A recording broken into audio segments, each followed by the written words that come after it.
Hello दोस्तों, कैसे चल रही है आप लोगों की तैयारी। तो आज के इस वीडियो में हम लोग सेट नंबर 6 को कवर करेंगे। सेट नंबर 1 से लेकर सेट नंबर 5 तक हम लोगों ने ऑलरेडी कवर कर लिया है बिहार दरोगा का सेट।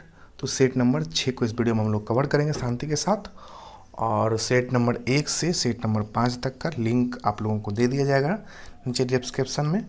वहाँ से आप लोग उस सेट को भी कंप्लीट कर लीजिए। बाकी इस वीडियो को आप लाइक कर दीजिए स्टार्टिंग में ही, क्या कि जब वीडियो आगे चला जाएगा तो आप लोग भूल जाइएगा। और चैनल को भी सब्सक्राइब कर ही दीजिए। तो चलिए फर्स्ट क्वेश्चन की तरफ हम लोग बढ़ते हैं कि सिमुक निम्न वंशों में से किसका संस्थापक था। सिमुक, बाकी 1-2 सेकंड बीच में आप लोग को दिया जाएगा ताकि उस बीच में आप लोग भी आंसर लगा लीजिए दिमाग पे जोर डाल के। तो इसका सही आंसर हो जाएगा सातवाहन वंश। मौर्य वंश के बाद दक्षिण भारत में सबसे प्रभावशाली राज्य सातवाहनों का ही था। पुराणों में इस वंश के संस्थापक का नाम सिमुक या सिप्रक दिया गया है। पुराणों में इसका नाम सिमुक या सिप्रक दिया गया है, जिसमें कण्व वंश के राजा सुशर्मा का वध 60 ईसा पूर्व में यानी कि 60 ईसा पूर्व में सिमुक का जो है सो वध करके अपने शासन को इसने स्थापित किया। इस बात को ध्यान रखना है। निम्नलिखित में से कौन सुमेलित नहीं है। तो सभी सुमेलित इसमें से नहीं होगा, सब गलत है। देख लेते हैं इसका सही क्या होगा। तो देखिए, उदयगिरी गुहा अभिलेख जो है वो चंद्रगुप्त द्वितीय से संबंधित है। उदयगिरी अभिलेख का संबंध है चंद्रगुप्त द्वितीय से, ठीक है। और वही मंदसौर अभिलेख की बात की जाए तो मंदसौर अभिलेख है मालवा नरेश यशो बर्मन से संबंधित, यशो बर्मन से संबंधित है। और एहोल अभिलेख भानुगुप्त नहीं बल्कि एहोल अभिलेख पुलकेशियन द्वितीय से संबंधित है। पुलकेशियन द्वितीय से संबंधित है। वही अगर हम लोग भानुगुप्त की बात करें तो जो एरन अभिलेख है ना, एरन अभिलेख वो भानुगुप्त से संबंधित है। तो ये हो गया क्वेश्चन नंबर 2 भी। अब हम लोग आगे बढ़ते हैं कि भारत की यात्रा कब किया था इत सिंह ने भारत की यात्रा कब की थी। तो इत सिंह ने भारत की यात्रा किया था 7वीं शताब्दी में, ठीक है। 7वीं शताब्दी में इत सिंह ने भारत की यात्रा किया और इसने अपने विवरण में नालंदा विश्वविद्यालय, विक्रमशिला विश्वविद्यालय तथा अपने समय के भारत का वर्णन किया। जो देखा उसने, तंजौर का राजराजेश्वर मंदिर किसने बनवाया था। तो ये बनवाया था राजराजा प्रथम ने। तंजौर स्थित राजराजेश्वर जो कि शिव का मंदिर है, राजराजा प्रथम ने बनवाया था, ठीक है। यह शिव धर्म का भी अनुयायी था, यह शैव धर्म का अनुयायी था। निम्नलिखित में से अद्वैत वेदांत के अनुसार किसके द्वारा मुक्ति प्राप्ति की जा सकती है। अद्वैत वेदांत के अनुसार किसके द्वारा मुक्ति प्राप्त की जा सकती है। ऑप्शन है ज्ञान, भक्ति, कर्म और योग। तो सही आंसर इसका हो जाएगा ज्ञान। अद्वैत वेदांत के ज्ञान मार्ग को मोक्ष का साधन स्वीकार किया जाता है। उसकी मान्यता है कि केवल ज्ञान से ही मुक्ति मिलती है, ज्ञान के अभाव में मुक्ति संभव नहीं है। अगर ज्ञान नहीं है तो मुक्ति नहीं मिलेगा। जबकि विशिष्टाद्वैत दर्शन में भक्ति मार्ग को मोक्ष माना गया है। अगर विशिष्टाद्वैत की बात की जाए, विशिष्टाद्वैत की बात की जाए तो उसमें भक्ति मार्ग को जो है सो वो मुक्ति का मतलब बताया गया है साधन। आप भक्ति करके मुक्ति प्राप्त कर सकते हैं। चंद्रगुप्त द्वितीय के दरबार में 9 रत्नों में कौन शामिल नहीं थे। तो पतंजलि जो है वो चंद्रगुप्त द्वितीय के दरबार में नहीं थे। पतंजलि की अगर बात की जाए तो पतंजलि शुंग के दरबार में थे। पतंजलि था शुंग के दरबार में। हम लोग जानते हैं योग के बहुत बड़े गुरु थे पतंजलि। इसी के नाम पर बाबा रामदेव अपना दुकान चलाकर करोड़ों छाप चुका है अभी तक। किस वायसराय के समय बिहार में भारतीय राष्ट्रीय कांग्रेस का द्वितीय अधिवेशन गया में संपन्न हुआ। हम लोग जानते हैं कि बिहार में जो भारतीय राष्ट्रीय कांग्रेस का द्वितीय आयोजन हुआ था वो गया में आयोजित किया गया था 1922 में। और वही अगर प्रथम अधिवेशन की बात की जाए तो वो किया गया था 1912 में बांकीपुर में, ठीक है। बांकीपुर जो कि पटना के पास है। तो इसमें पूछ रहा है कि द्वितीय अधिवेशन संपन्न गया में संपन्न हुआ था। उस समय किस वायसराय के काल में, यानी कि उस समय वायसराय कौन थे? तो उस समय जो वायसराय था वो था लॉर्ड रीडिंग। ठीक है, लॉर्ड रीडिंग के काल में था। लॉर्ड रीडिंग का कार्यकाल 1921 से 1926 के बीच में है और 1922 इसी बीच में आता है, तो इसलिए लॉर्ड रीडिंग हो जाएगा। अब एक मिलान करने वाला क्वेश्चन है हम लोगों का, उसको मिला लिया जाए कि सूची 1 और सूची 2 है। ठीक है, फकीर विद्रोह, भील विद्रोह, चुआर विद्रोह और चेरो विद्रोह है इसमें। तो इसका जो सही आंसर हो जाएगा वो हो जाएगा 1 का ए, भील विद्रोह सेवाराम, चुआर विद्रोह दुर्जन सिंह और चेरो विद्रोह भूषण सिंह। ठीक है, इसका सही आंसर हो जाएगा क्वेश्चन नंबर 8 का आंसर ए हो जाएगा। ठीक है, अब हम लोग आगे चलते हैं 9 नंबर क्वेश्चन की ओर कि रैयतवाड़ी व्यवस्था के संबंध में कौन सा कथन सत्य है। रैयतवाड़ी के विषय में कौन सा संबंध है, देख लेते हैं इसका ऑप्शन। इसे मद्रास एवं बंगाल प्रेसिडेंस के कुछ हिस्सों में पेश किया गया। इसे मद्रास एवं बंगाल के कुछ प्रेसिडेंस में हिस्से में शामिल किया गया। आगे का ऑप्शन है यह थॉमस मुनरो का मौलिक विचार था। इस व्यवस्था में किसानों में सीधा लगान दिया जाता था और इस व्यवस्था में किसानों को भूमि का स्वामी बना दिया गया। तो इसका जो सही आंसर हो जाएगा वो हो जाएगा इनमें से सभी, यानी कि 1, 2, 3 और 4 सभी सही है इसके बारे में। लॉर्ड माउंटबेटन को भारत का वायसराय कब नियुक्त किया गया?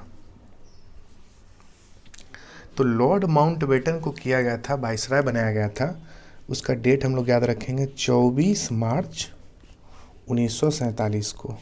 ठीक है, तो इस हिसाब से ऑप्शन नंबर इसका डी हो जाएगा, क्योंकि ऑप्शन में 24 मार्च 1947 किसी में नहीं है। अब हम लोग चलते हैं आगे क्वेश्चन नंबर 11 की ओर। 11 नंबर क्वेश्चन है कि महात्मा गांधी ने 1943 में मुख्य रूप से डैश के लिए उपवास किया था। 1943 में महात्मा गांधी ने उपवास किया था, क्यों किया था? तो वो किया था इन्होंने भारत छोड़ो आंदोलन के दौरान ब्रिटिश सरकार की हिंसा के खिलाफ विरोध प्रदर्शन करने के लिए। ठीक है, 1943 में। अब है असहयोग आंदोलन के कार्यक्रम में कौन सा कार्य शामिल नहीं था? असहयोग आंदोलन के कार्यक्रम में कौन सा शामिल नहीं था? सरकारी कामकाज का बहिष्कार करना, सरकार को पुरस्कार लौटाना, सरकारी शिक्षण संस्थानों का बहिष्कार और संवैधानिक साधनों के माध्यम से स्वरोजगार प्राप्त करना। तो इसका जो सही आंसर हो जाएगा वो हो जाएगा ऑप्शन नंबर डी, क्योंकि ये बोल रहा है कौन सा कार्य शामिल नहीं है। तो संवैधानिक साधनों के माध्यम से स्वरोजगार प्राप्त करना ये असहयोग आंदोलन कार्यक्रम का कार्य नहीं था। बाकी सरकारी कामकाज का बहिष्कार करना, सरकार को पुरस्कार लौटाना और सरकारी शिक्षण संस्थानों का भी बहिष्कार करना असहयोग आंदोलन का मुख्य लक्ष्य था और यही सब कार्य किया गया था उसमें मेनली रूप से असहयोग आंदोलन के दौरान। अगला क्वेश्चन है कि भारतीय संविधान में राष्ट्रपति द्वारा संयुक्त अधिवेशन निम्न में से किस विधेयक के संदर्भ में बुलाया जा सकता है? संयुक्त अधिवेशन, तो सबसे पहली बात तो इसमें हो जाएगा कि संयुक्त अधिवेशन किसके द्वारा बुलाई जाती है?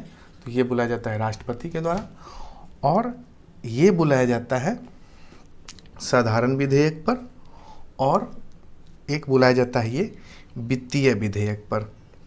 साधारण विधेयक पर और वित्तीय विधेयक पर आर्टिकल 108 अनुच्छेद 108 के तहत राष्ट्रपति को दोनों सदनों में गतिरोध होने की स्थिति में संयुक्त अधिवेशन बुलाने का अधिकार है।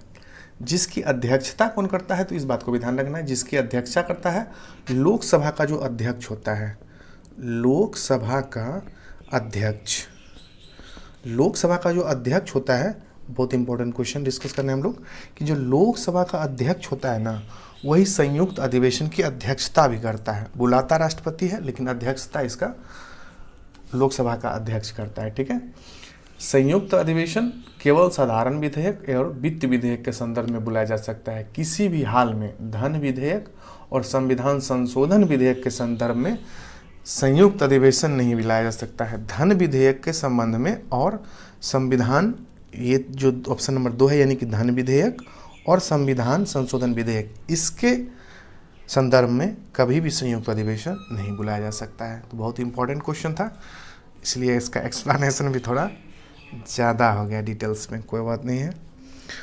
ऑप्शन नंबर इसमें क्वेश्चन नंबर 14 को चलते हैं। 1946 में गठित अंतरिम सरकार में कार्यपालिका परिषद के उपसभापति थे। कार्यपालिका परिषद के उपसभापति कौन थे इसमें से? तो ये हो जाएंगे अपना जवाहरलाल नेहरू जी। जवाहरलाल नेहरू जी 24 अगस्त 1946 को अंतरिम राष्ट्रीय सरकार की घोषणा इस व्यवस्था के साथ की गई कि अंतरिम सरकार 2 सितंबर 1946 को कार्यभार संभालेगी। वायसराय इसमें कार्यपालिका परिषद का पदेन अध्यक्ष तथा जवाहरलाल नेहरू को उपाध्यक्ष या उपसभापति इसमें बनाया गया था। जवाहरलाल नेहरू को उपाध्यक्ष या उपसभापति बनाया गया था। भारत के मूल संविधान में राज्यसभा सदस्यों के लिए कार्यकाल निर्धारित किया गया था। भारत के मूल संविधान में ये बोल रहा है कि मूल संविधान जब बना था उस समय राज्यसभा के सदस्यों के लिए कार्यकाल कितना निर्धारित किया गया था। तो मूल संविधान में राज्यसभा के सदस्यों के लिए कोई अवधि निर्धारित नहीं था, इसे सांसद पर छोड़ दिया गया था। और लेकिन बाद में 1951 के आधार पर बाद में 1951 में इसकी अवधि 6 वर्ष निर्धारित की गई। ठीक है, बाद में तो ये 6 वर्ष हो गया, लेकिन ये पूछ रहा है मूल संविधान में, तो मूल संविधान में इसमें कोई नहीं था। ऐसा नहीं है कि डायरेक्ट राज्यसभा देखे और हम लोग 6 पर टूट पड़े, ऐसा भी नहीं करना है। क्वेश्चन को पहले पढ़ना है और 10 सेकंड उसको समझना है एग्जाम हॉल में कि फंसा तो नहीं रहा है, क्योंकि इस तरीके का क्वेश्चन फंसा देगा तो बाद में आके घर पे पता चलता है कि अरे यार, एग्जाम में पता चलता है निकलते निकलते कि 125 सही हो रहा है, 140 सही हो रहा है, लेकिन जब घर आते हैं तब पता चलता है अरे ये था, मूल लिखा हुआ था। तो आगे हम लोग बढ़ते हैं। निम्नलिखित में से किसमें भारतीय संविधान के अंतर्गत समान नागरिक संहिता का उपबंध है? समान नागरिक संहिता का उपबंध है, ये भी बहुत इंपॉर्टेंट क्वेश्चन है। समान नागरिक संहिता का उपबंध, तो जो समान नागरिक संहिता का उपबंध है ये पाठ है संविधान के नीति निर्देशक तत्व का। संविधान का नीति निर्देशक तत्व जो कि भाग 4 में है, जो कि अनुच्छेद 36 से लेकर अनुच्छेद 51 तक है। ठीक है, और वही अगर बात किया जाए नागरिक संहिता का तो ये आपको हो जाएगा आर्टिकल 44, इसका वर्णन है आर्टिकल 44 में। तो आर्टिकल 44 हो जाएगा भाग 4 का, और भाग 4 में है नीति निर्देशक तत्व। तो इसका आंसर हो जाएगा ऑप्शन नंबर डी। थोड़ा स्लो कराया जा रहा है ताकि हर चीज़ दिमाग में अच्छे से घुसे और एग्जामिनेशन में याद रहे। ज़्यादा स्पीड के चक्कर में 5000 क्वेश्चन रट जाएंगे, उससे क्या फ़ायदा? एग्जाम में लड़ेगा ही नहीं तो कोई फ़ायदा ही नहीं है। निम्नलिखित में से किस निकाय का भारतीय संविधान में उल्लेख नहीं है? भारतीय संविधान में किसका उल्लेख नहीं है इनमें से? ऑप्शन को आराम से पढ़िए। इसका जो हो जाएगा आंसर वो हो जाएगा क्षेत्रीय परिषद। क्षेत्रीय परिषद का भारतीय संविधान में कोई उल्लेख नहीं है, जबकि कैबिनेट, वित्त आयोग और अंतर्राज्यीय परिषद का उल्लेख है। उच्च न्यायालय के मुख्य क्षेत्राधिकार निम्नलिखित में से कौन सा नहीं है बोल रहा है ये? तो इसका सही आंसर हो जाएगा ऑप्शन नंबर डी, परामर्शदायी क्षेत्राधिकार। परामर्शदायी क्षेत्राधिकार भारतीय संविधान के अनुच्छेद 143 में, आर्टिकल 143 में 143 के तहत परम आदर्शदायी क्षेत्राधिकार सिर्फ उच्चतम न्यायालय के पास है, यानी कि सिर्फ जो है सो वो सुप्रीम कोर्ट के पास है। ठीक है, जबकि प्रारंभिक अपीलीय एवं निरीक्षण का क्षेत्राधिकार उच्च न्यायालय और उच्चतम न्यायालय दोनों के पास है। अगर परम आदर्शदायी क्षेत्राधिकार की बात की जाएगी तो ये सिर्फ सुप्रीम कोर्ट के पास है, ये बात हम लोग को ध्यान रखना है। और बाकी जो तीनों है, प्रारंभिक अपीलीय क्षेत्राधिकार, निरीक्षण का क्षेत्राधिकार और अपीलीय क्षेत्राधिकार, ये सुप्रीम कोर्ट और हाई कोर्ट दोनों के पास है। ठीक है, चलिए, निम्नलिखित में से किस राज्य में विधान परिषद नहीं है? ये भी बहुत इंपॉर्टेंट क्वेश्चन है, 50 बार आया है। तो इसका सही आंसर हो जाएगा तमिलनाडु। तमिलनाडु में नहीं है। अब देख लेते हैं कि किन किन राज्यों में विधान परिषद है। तो विधान परिषद सबसे पहले बात किया जाए तो विधान परिषद 6 राज्यों में है पूरे भारत में। जिसमें यहीं से स्टार्ट करते हैं, बिहार से ही, बिहार में है, फिर यूपी में है, ऐसे याद रखना है। उसके बाद आंध्र प्रदेश में है और उसके बगल वाला उसका भाई तेलंगाना में भी है।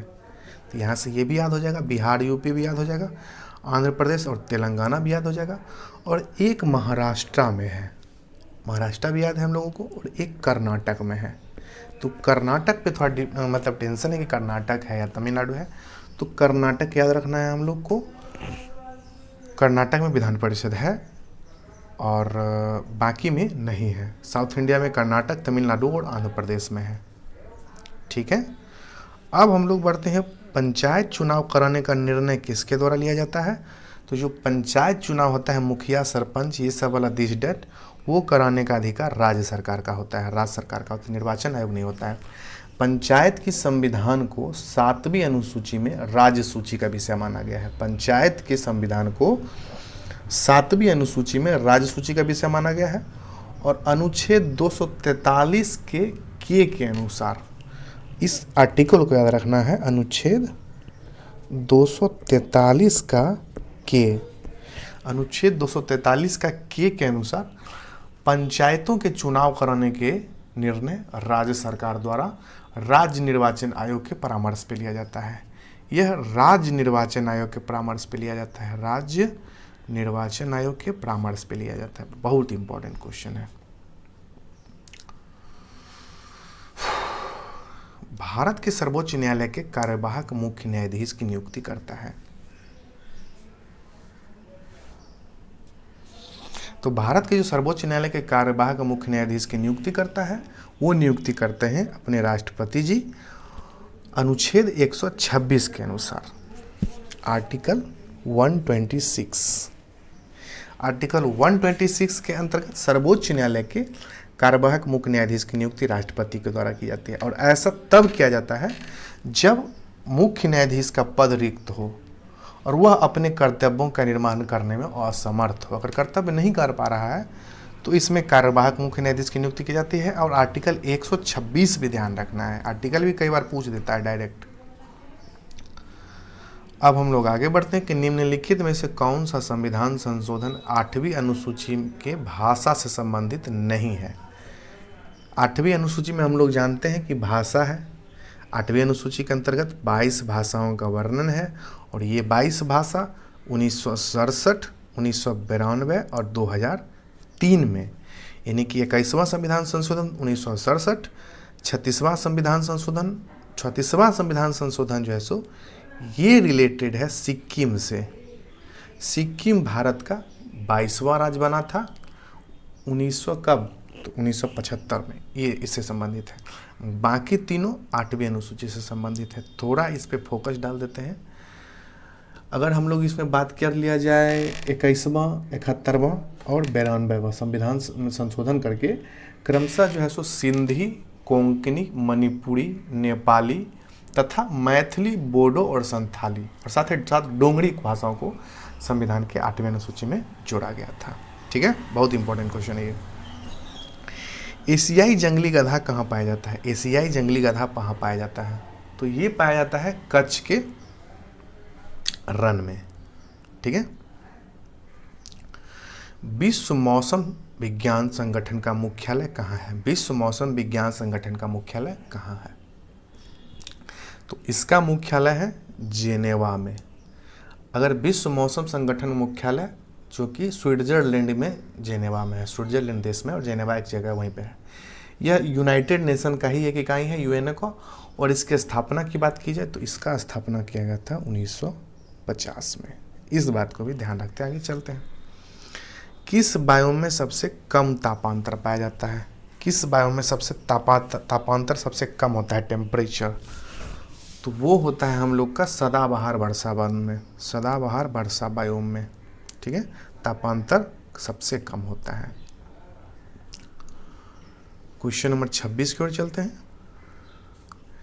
निम्नलिखित में से किस शहर को निरंतर बहने वाली झरनों का शहर कहा जाता है। निरंतर बहने वाली झरने का शहर कहा जाता है क्वेटो को, ये याद रखना है। गोल्फ की गेंद का वजन कितना होता है, तो ये होता है 45.94 ग्राम। वाचस्पति पुरस्कार किस क्षेत्र में दिया जाता है? वाचस्पति पुरस्कार किस क्षेत्र में दिया जाता है? तो ये दिया जाता है संस्कृत के क्षेत्र में। वाचस्पति पुरस्कार संस्कृत के क्षेत्र में दिया जाता है और यह के बिरला फाउंडेशन के द्वारा दिया जाता है। के बिरला फाउंडेशन, नाम सुने होंगे, बहुत सारा पुरस्कार के बिरला फाउंडेशन के द्वारा दिया जाता है। और वही वाचस्पति पुरस्कार की शुरुआत की बात कर लीजिए तो इसकी शुरुआत 1992 में हुई थी, 1992 में। निम्न में से किस व्यक्ति को गुरु जी के उपनाम से कहा जाता है? गुरु जी, तो गुरु जी के नाम से इसमें जाना जाता है MS गोलवलकर को। MS गोलवलकर को गुरु जी के नाम से जाना जाता है। वही अगर हम लोग रविन्द्रनाथ टैगोर की बात कर लें तो इनको गुरुदेव बोला जाता है। रविन्द्रनाथ टैगोर, इनको गुरुदेव बोला जाता है। और हम लोग मदन मोहन जी की बात कर लें तो मदन मोहन मालवीय को जाना जाता है महामना के नाम से। महामना के नाम जाना जाता है, बहुत इंपॉर्टेंट क्वेश्चन है ये। महामना के नाम जाना जाता है महामना मालवीय को। और अगर चक्रवर्ती राजगोपालाचारी जी को बोला जाए तो इनको जाना जाता है राजा जी के नाम से। राजा जी हो गया। गुरुदेव के नाम से रविन्द्रनाथ टैगोर, गुरु जी के नाम से गोलवलकर, चक्रवर्ती जी को राजा जी के नाम जाना जाता है और मदन मोहन मालवीय को महामना के नाम से जाना जाता है। अब हम लोग आगे बढ़ते हैं। लीम और नूरा लीम किस राज्य का प्रमुख लोक नृत्य है? तो ये हो जाएगा आपको नागालैंड का। केंद्रीय अनुसंधान संस्थान कहाँ स्थित है? तो ये हो जाएगा आपको धनबाद में। भारतीय औद्योगिक विकास बैंक IDBI का मुख्यालय नहीं पूछ रहा है, स्थापना पूछ रहा है। IDBI का स्थापना इनकी इंडियन डेवलपमेंट नहीं होता है, इंडस्ट्रियल डेवलपमेंट होता है इसका फुल फॉर्म, यानी कि भारतीय औद्योगिक विकास बैंक। अब हम लोग आ जाते हैं इसके स्थापना पे। तो इसकी स्थापना हुई थी 1964 में। इस बातों को ध्यान रखना है। मेघालय के नए राज्यपाल कौन बनाए गए हैं? ये बनाए गए हैं पीके नहीं है, पी चौहान बनाए गए हैं। सैली ऐप को किस सरकार द्वारा जारी किया गया है? सैली ऐप बहुत इंपॉर्टेंट ऐप है। सैली ऐप को जारी किया गया है केरल राज्य के द्वारा। सैली ऐप को केरल सरकार के द्वारा जारी किया गया है और इस ऐप को जारी करने का जो उद्देश्य है वह है लोगों की जीवन शैली को सुधारना। बहुत अच्छी बात है, जीवन शैली सुधारेगा लोगों का ये। दस्तलिक 4 युद्धाभ्यास 2023 का आयोजन कहाँ किया गया? दस्तलिक 4, इसका जो आयोजन है वो किया गया है उत्तराखंड के पिथौरागढ़ में। उत्तराखंड के पिथौरागढ़ में किया गया है दस्तलिक युद्धाभ्यास का आयोजन। वही अगर हम लोग बात कर ले कि दस्तलिक युद्धाभ्यास किन दो देशों के बीच होता है, तो यह होता है भारत और उज्बेकिस्तान। इंडिया और उज्बेकिस्तान, इंडिया और उज्बेकिस्तान के बीच दस्तलिक 4 का होता है। युद्ध अभ्यास वाले में ये इंपॉर्टेंट क्वेश्चन है, ध्यान रखना है। और यह प्रत्येक वर्ष होता है, इस बात को भी ध्यान रखना है। आगे बहुत इंपॉर्टेंट क्वेश्चन, इसमें 5 बार भी लगाइए। ये जल संरक्षण पर पहला अखिल भारतीय शिखर सम्मेलन का आयोजन नई दिल्ली में किया गया और इसका विषय क्या था? इसका विषय था वाटर विजन 2047। जल संरक्षण पर पहला अखिल भारतीय शिखर सम्मेलन का आयोजन नई दिल्ली में 5 जनवरी 2023 को किया गया और इसका विषय जो था वो था वाटर विजन 2027। ठीक है, आगे बढ़ते हैं हम लोग। अर्जुन अवार्ड 2022 से सम्मानित श्री अमित का संबंध किससे है? अमित का संबंध किससे है? ये क्वेश्चन कंफर्म आएगा क्योंकि इसको अर्जुन पुरस्कार मिला है। तो इसका संबंध है बॉक्सिंग से। अमित का संबंध है बॉक्सिंग से। 2022 में अगर बात की जाए तो 2022 में कुल 25 खिलाड़ी को अर्जुन अवार्ड से सम्मानित किया गया है। अर्जुन अवार्ड विजेता की बात किया जाए तो इस विजेता को 15 लाख रुपया मिलता है। ये बात भी ध्यान रखना है, 15 लाख। वो वाला 15 लाख नहीं है जो मोदी जी बोले थे, ये दूसरा 15 लाख है अर्जुन अवार्ड वाला। थोड़ा जोक भी बीच में हो गया। राजा राम मोहन रॉय पुरस्कार 2023 से किसे सम्मानित किया गया है? 15 लाख का नाम सुनते हैं ना तो वहीं ध्यान चला जाता है मोदी जी पर। तो ये है राजा राम मोहन राय पुरस्कार 2023 जो है वो रिलेटेड है बीके प्रसाद। बीके प्रसाद को 2023 का राजा राम मोहन राय पुरस्कार मिला है। राष्ट्रमंडल खेल 2022 में सबसे कम उम्र के एथलीट कौन थे राष्ट्रमंडल खेल में? तो वे थे अनाहत सिंह। अनाहत सिंह थे और इसका संबंध है स्क्वैश खेल से। ये स्क्वैश खेलते हैं। वही अगर बात किया जाए कि ये कहाँ हुआ था 2022 का, तो राष्ट्रमंडल खेल 2022 का जो आयोजन हुआ था वो हुआ था बर्मिंघम में। बर्मिंघम में हुआ था, इस बात को भी ध्यान रखना है। बर्मिंघम है कहाँ पे? तो ये है अपना इंग्लैंड में। बर्मिंघम इंग्लैंड में है। ठीक है। किस खिलाड़ी के नाम पर रायबरेली स्थित हॉकी स्टेडियम बना है? रायबरेली में एक हॉकी स्टेडियम का नाम रखा गया है, किसके नाम पर? तो वो रखा गया है रानी रामपाल के नाम पर। रानी रामपाल कौन है? तो रानी रामपाल वर्तमान में भारतीय हॉकी टीम के यानी भारतीय हॉकी महिला टीम की कैप्टन है रानी रामपाल। ठीक है।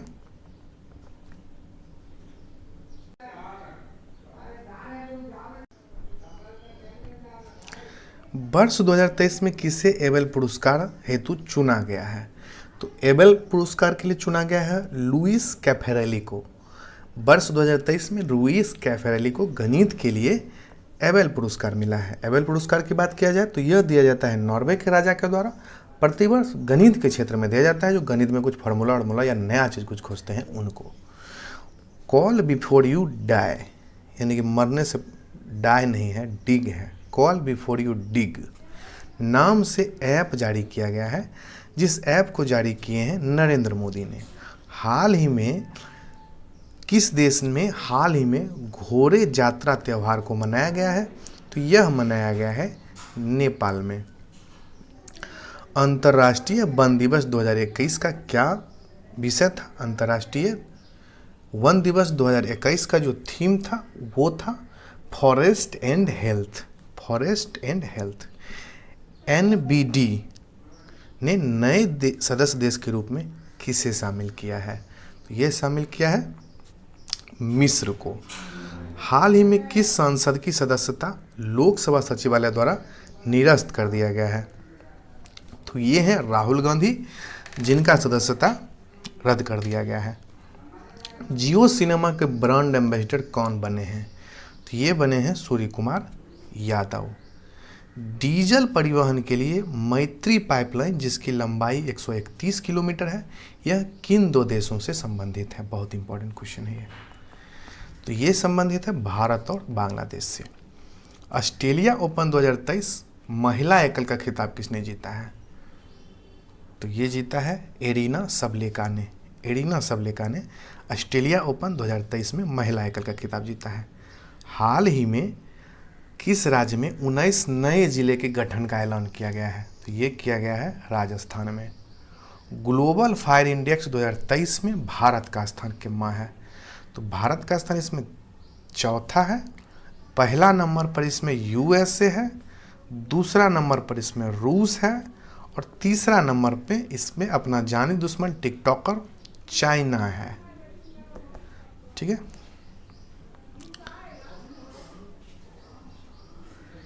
एक देश एक उर्वरक योजना को किसके द्वारा लॉन्च किया गया है? तो ये लॉन्च किया गया है मोदी जी के द्वारा। कुल वाहनों में 30% इलेक्ट्रिक वाहन करने का लक्ष्य रखा गया है। यानी कि जो टोटल वाहन है उसको 30% इलेक्ट्रिक वाहन कर दिया जाएगा और ये लक्ष्य दिया गया है 2030 तक का। कह के पॉल्यूशन काफ़ी बढ़ रहा है। इलेक्ट्रिक वाहन आएगा तो बैटरी से आदमी चार्ज करेगा, जितना मन होगा चलाएगा, पॉल्यूशन नहीं बढ़ेगा। ऑस्ट्रेलियन ऑफ द ईयर 2023 का अवार्ड किसे सम्मानित किया गया है? Australian of the year. तो ये हैं अमर सिंह। अमर सिंह को ऑस्ट्रेलियन ऑफ द ईयर 2023 का पुरस्कार मिला है और यह पुरस्कार मिला है इन्हें प्राकृतिक आपदा क्षेत्र में सहायता के लिए। बहुत अच्छा काम किए हैं इसलिए इन्हें मिला है। बोला टिनुबू कहाँ के नए राष्ट्रपति बने हैं? तो ये बन गए हैं नाइजीरिया के राष्ट्रपति। विश्व का सर्वाधिक शक्तिशाली महिलाओं की सूची में कितनी भारतीय महिलाओं की सूची शामिल किया गया है? तो ये 6 भारतीय महिलाओं को विश्व की सर्वाधिक शक्तिशाली महिलाओं की सूची में शामिल किया गया। ये 6 महिला हैं कौन कौन, ये देख लेते हैं। एक तो हो जाएंगे अपने फाइनेंस मिनिस्टर निर्मला सीतारमन, फिर है रोशनी नडार, किरण मजूमदार, फागुनी नायर, माधवपुरी बुच और सोमा मंडल। एक बार और देख लेते हैं।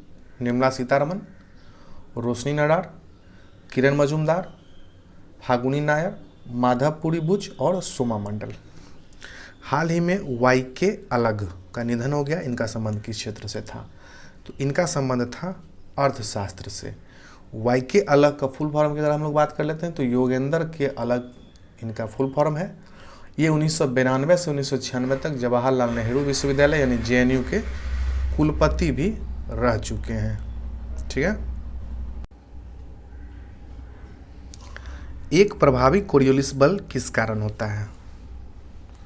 तो ये होता है पृथ्वी के घूर्णन के कारण। पृथ्वी के घूर्णन के कारण जो है सो कोरियोलिस बल उत्पन्न होता है। सारगैसो सागर कहाँ स्थित है? सारगैसो सागर स्थित है उत्तरी अटलांटिक महासागर में। उत्तरी अटलांटिक महासागर में। विश्व का सबसे ऊंचा ज्वालामुखी कौन सा है? तो ये हो जाएगा अपना कोटोपैक्सी। किन क्षेत्रों में मृदाक्षरण एक बहुत बड़ी समस्या है? अफ्रीकन क्षेत्रों में, ऑस्ट्रेलिया के डाउन्स में, उष्णकटिबंधीय वन प्रदेश में।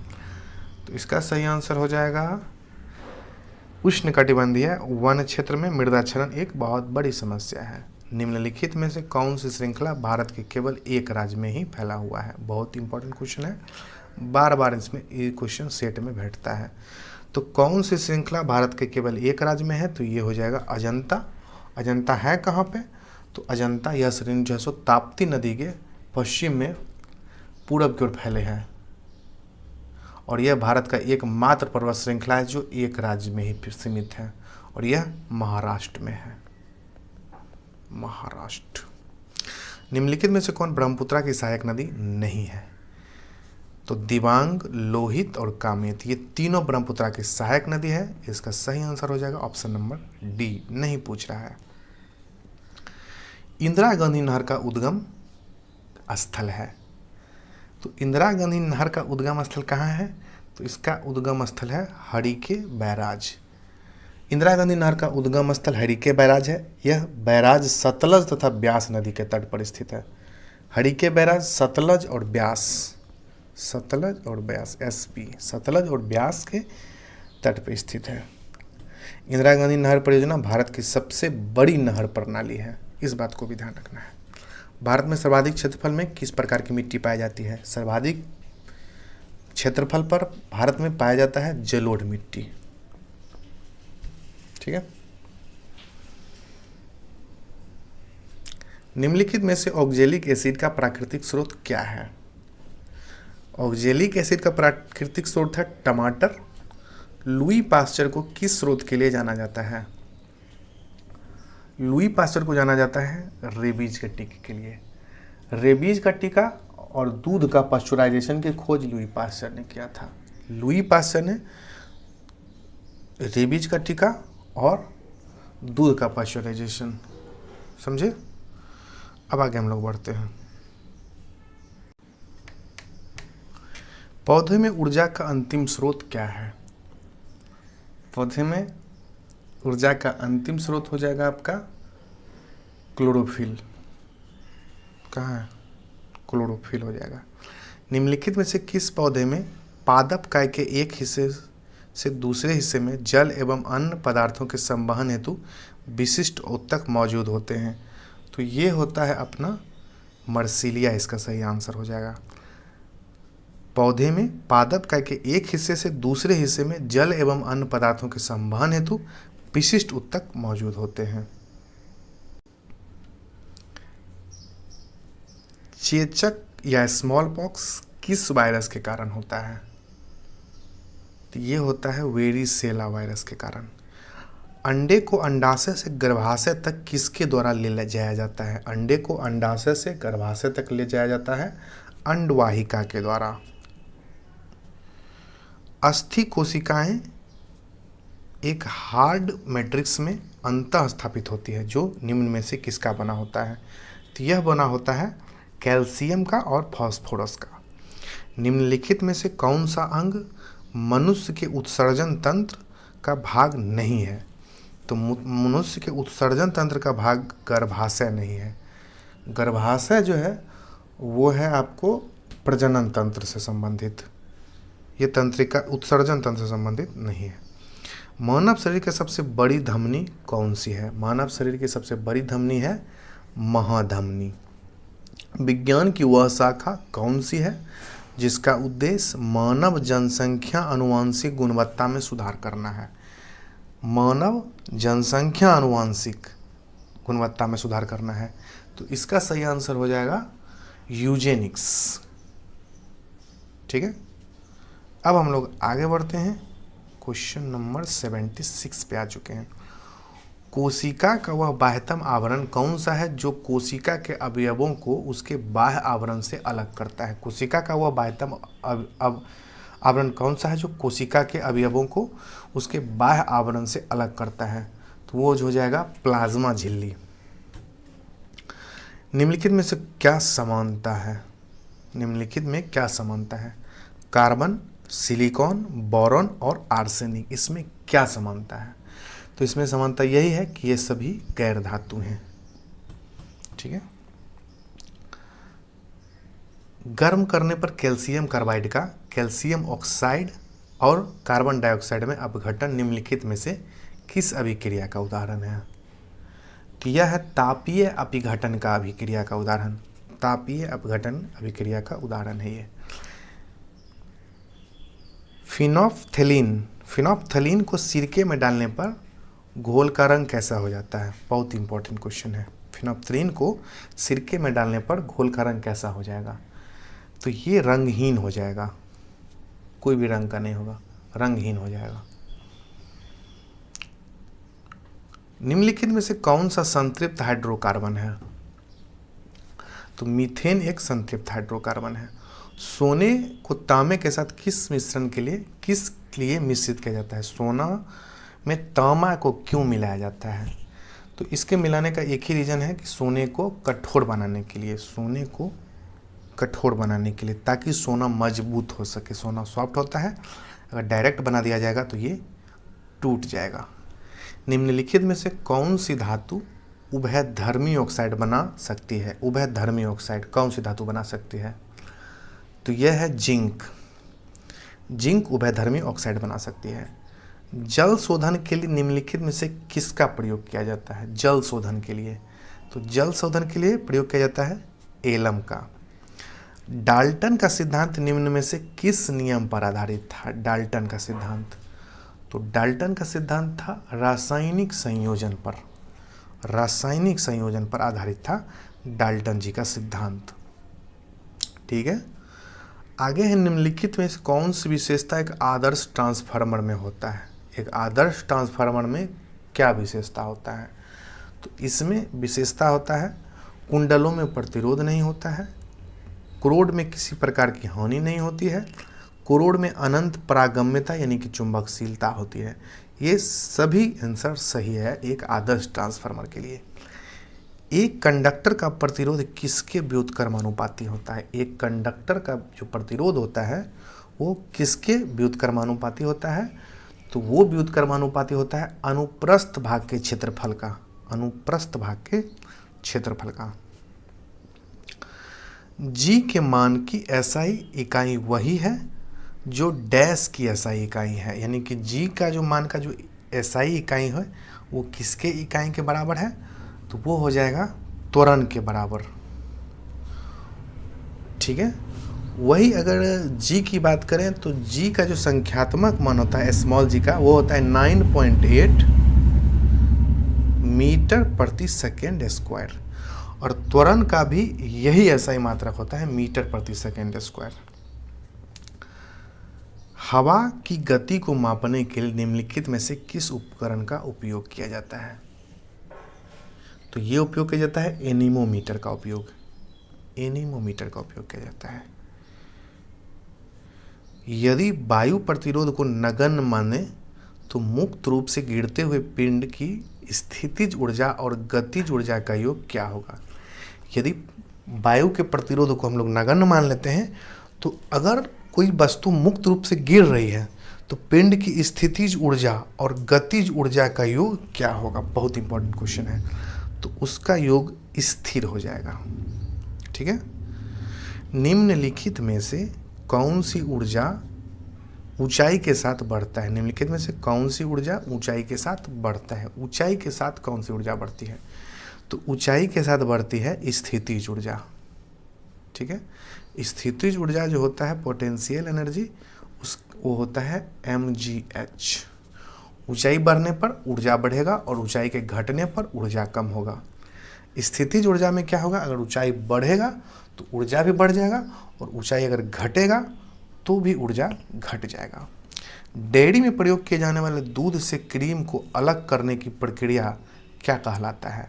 तो दूध से जो क्रीम को अलग किया जाता है वो प्रक्रिया कहलाता है अपकेंद्रीकरण। अपकेंद्रीकरण कहलाता है। ठीक है। अब हम लोग आगे चलते हैं 92 नंबर क्वेश्चन पे। 92 क्वेश्चन कर रहा है कि भारतीय बैंकों की विदेशों में सर्वाधिक शाखाएं किस देश में हैं।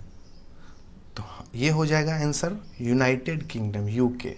भारतीय बैंकों की विदेशों में सर्वाधिक शाखाएं यूके में स्थित है।